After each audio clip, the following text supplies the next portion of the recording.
So for my technology evaluation, I decided to do Prodigy, which is an online math game.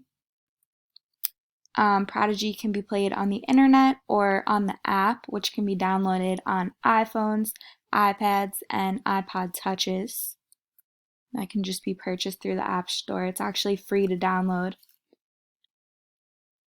This is just a quick 1-minute video. It just describes the program and just shows you like exactly what it would look like.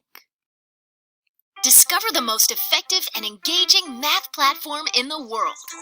Prodigy Math is a no-cost curriculum-aligned platform used by more than 100,000 schools, 1 million teachers, and 50 million students worldwide.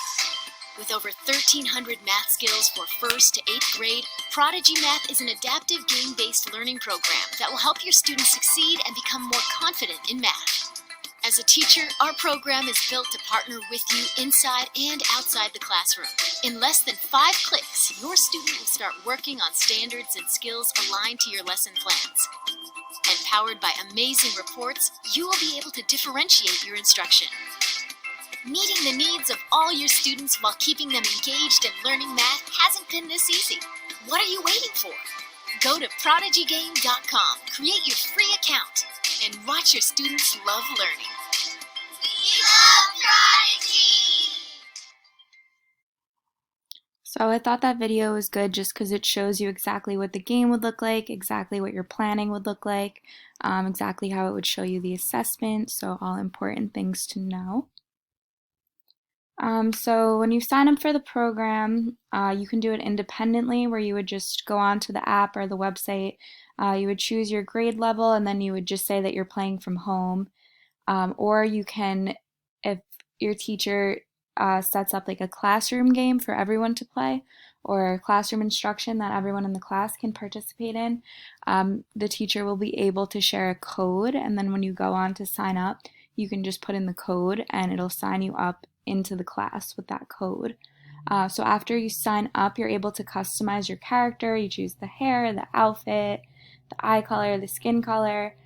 You can make it however you want, and then you get to enter all different worlds, so you can choose which worlds you want to go to, and once you're in those worlds, you compete in wizard battles, and in those wizard battles, you have to enter the correct answer to a math question that the game gives you, and if you answer the question correctly, you get to win the battle, so you have to answer usually about 3 or 4 questions correctly to beat your opponent.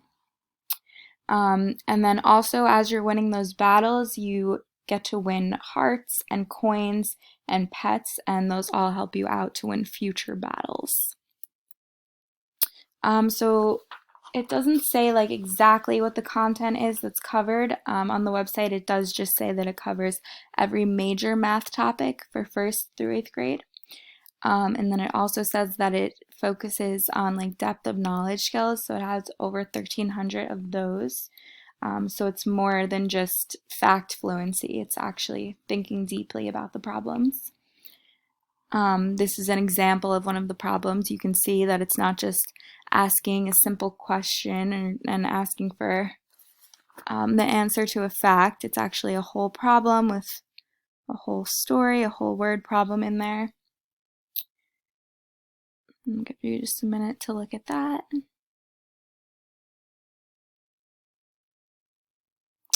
So it is targeted for 1st through 8th grade.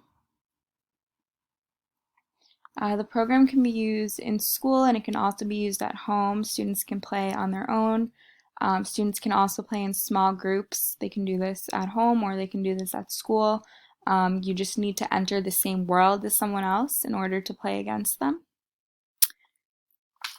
As far as the evaluation, I think I gave it an overall pretty good score. Overall, it scored as an A.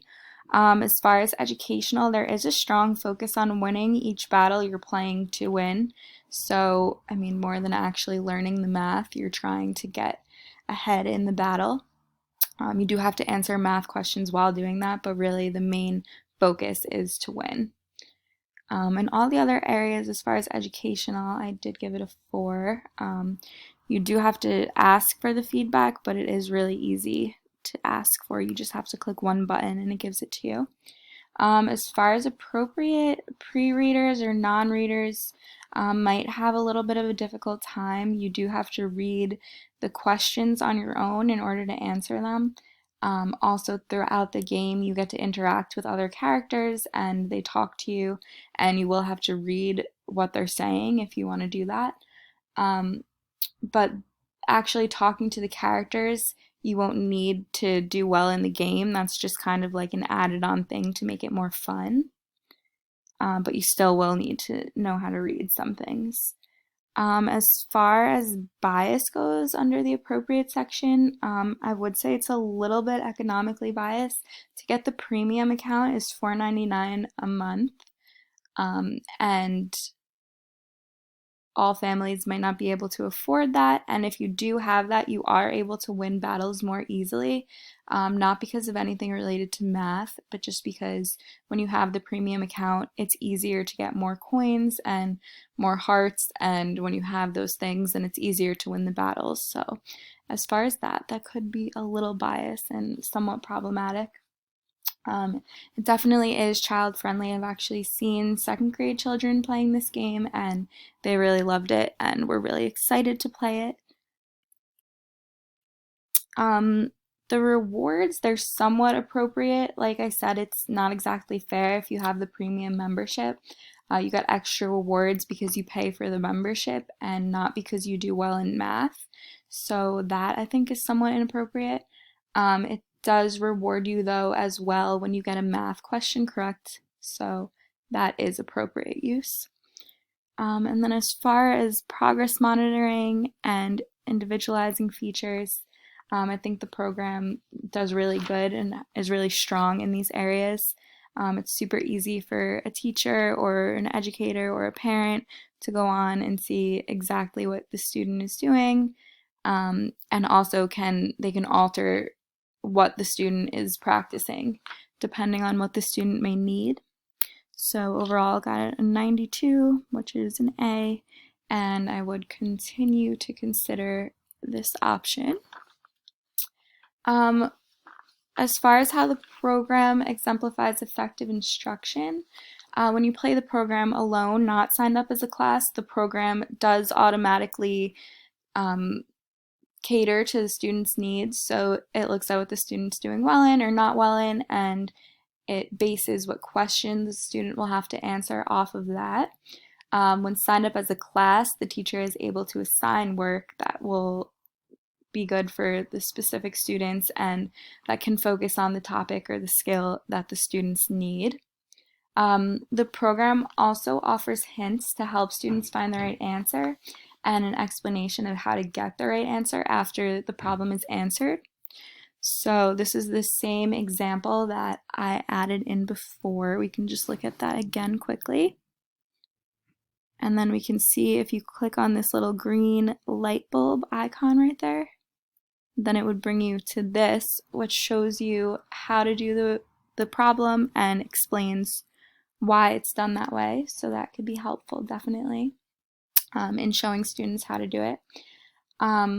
One critique I do have though is that if you don't get the answer correct on the first try, it doesn't give you the opportunity to try again. It just automatically gives you the correct answer after you have entered it incorrectly one time.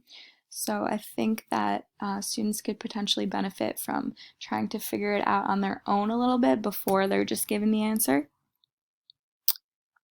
This program can also be used as an RTI tool. So this link right here gives kind of just like an overall kind of framework of how it could be used as an RTI tool. Basically what the website says is that it would be used at tier 2 and you would be able to choose specific assignments or topics depending on what a student is struggling with. And then you can monitor their progress and see if they're getting any stronger in those areas. And then if they're not, you can continue to give them more work that would focus on those skills. And at that point, the teacher should also provide some in-person scaffolding. And like I said before, it does also offer a very easy way to monitor students' progress and see exactly how they're doing in different areas right through the program. And that's all. Thank you for watching.